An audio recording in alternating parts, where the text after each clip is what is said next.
Welcome back to this webinar on understanding self-harm and suicide. This is part 3 in this webinar series, and in this session we're going to talk about the risk factors for completing suicide and the protective factors for suicide. So as this session is interactive, I'd like you to pause the video now and write down as many risk factors as you can for completing suicide. And if you're working in small groups, and you can discuss these amongst yourselves.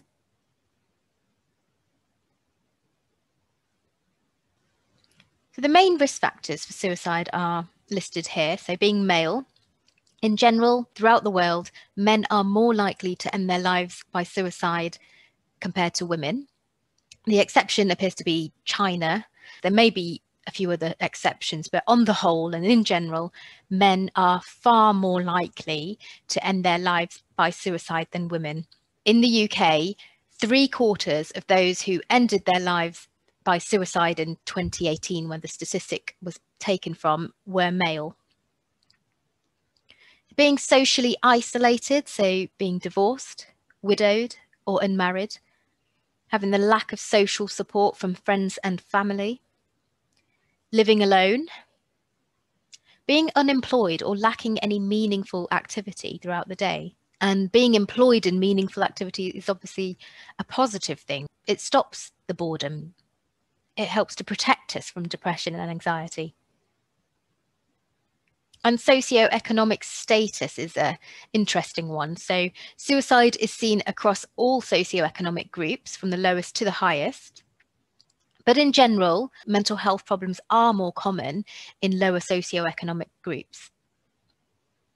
And being involved with the criminal justice system. If somebody has been arrested for a life-changing offence, by this I mean, let's consider someone who works as a lorry driver and has been arrested for driving under the influence of alcohol and will have their licence taken away. Or somebody who's a school teacher who's been arrested for a significant child pornography offence. We need to think about how this is going to be life-changing for that person and whether their risk of suicide is increased on release from the police station.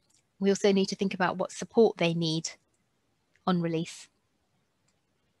Thinking about someone who's had a current stressful life event or previous stressful life events, so previous childhood sexual abuse or neglect, or experiencing domestic violence.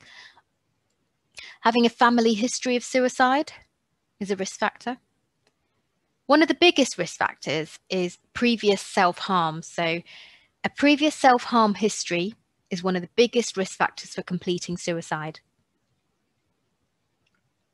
A recent discharge from a mental health unit.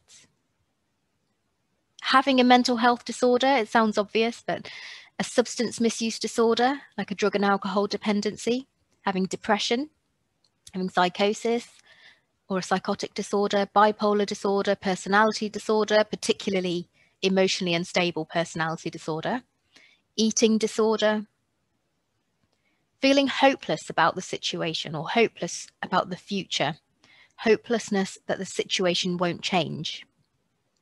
Having current or ongoing suicidal intent, plans or preparations. So by preparations, I mean somebody who's researched a method to end their life and have made preparations, such as buying a rope.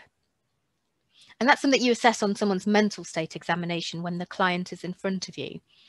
If they're still talking about ending their life by suicide and have ongoing suicidal intent, we need to take that seriously. Perceiving oneself to be a burden. Being impulsive. So those with emotionally unstable personality disorder may have a history of impulsive self-harm. And sometimes that impulsive self-harm may lead to suicide, either inadvertently or intentionally. And another important fact to consider is that many people who end their lives by suicide will have used drugs and alcohol. And that might be because drugs and alcohol make people impulsive or lead to lower inhibitions, and in that way it could have led to inadvertently ending their own life. Or it could be something intentional, something used as Dutch courage, and having chronic physical health problems as well is a risk factor. So protective factors are something I like to consider as being sort of like the opposite of risk factors. So as I mentioned in the slide before, being socially withdrawn, socially isolated, living alone are risk factors for suicide. And the protective factors for suicide would be having a good social support network, having supportive relationships with friends and family. Sometimes you can ask somebody, what stops you from ending your life if they've got suicidal thoughts? And they may say themselves, I've got young children, I'd never do it, or I would never do it because it's against my religion. So it's important to note those things down, that for some people, it may be a protective factor. Also remember, for other people, it may not be a protective factor. Having good coping skills and resilience, being help-seeking, having good insight into your mental health problem usually leads to better engagement with mental health services. So in this slide, I'd like to talk about the interpersonal model of suicide. And this is taken from a paper by Van Orden et al. In 2010. As we know, not all people with suicidal thoughts will end their lives by suicide, and it's really a minority of those who will go on to end their lives by suicide. What this model does is helps us to understand why some people go on to end their lives by suicide and why others do not. And this is just one theory, and other theories do exist, but I've found this quite helpful in understanding some of the reasons why people go on to end their lives. Let's start with this section here. Thwarted belongingness is a feeling that I am alone. If you combine that with perceived burdensomeness, so feeling like I am a burden, those two can interact and lead to this desire for suicide, this feeling that you want to die, or I want to die. That combined with the capability for suicide, remembering that most people are not actually capable of suicide. Most people will fear going too close to train tracks, or most people will not be capable of taking a massive overdose of medications. But if somebody loses that fear of hurting themselves, if we put all those factors together, there can be this small group of people who do end up completing suicide by a lethal or near lethal suicidal attempt. What is thwarted belongingness? So this is this feeling that I'm alone. Humans are social beings, and that's an evolutionary behavior. We've evolved to have social support networks to survive. And if we don't have social support networks, we feel lonely. We feel like we don't belong anywhere. And that creates that feeling, that sense of I am alone. What's perceived burdensomeness? So that's when you feel like death is going to be better for yourself and for everybody around you than staying alive. So feeling like death is better than the burden of staying alive. And then what's capability for suicide? So as I mentioned before, most of us are not capable of cutting our wrists or taking massive overdoses or jumping onto a train track. We fear those things.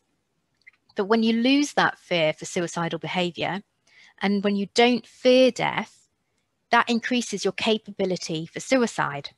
Capability for suicide can develop after repeated exposures to suicidal behavior. So someone who takes repeated overdoses, or somebody who has access to means, is going to be at greater capability for suicide than someone who does not have access to means. So as a really simple example, if somebody has thought about hurting themselves using a firearm, actually having a firearm in the household will make that person more capable of suicide than somebody else who does not have access to a firearm.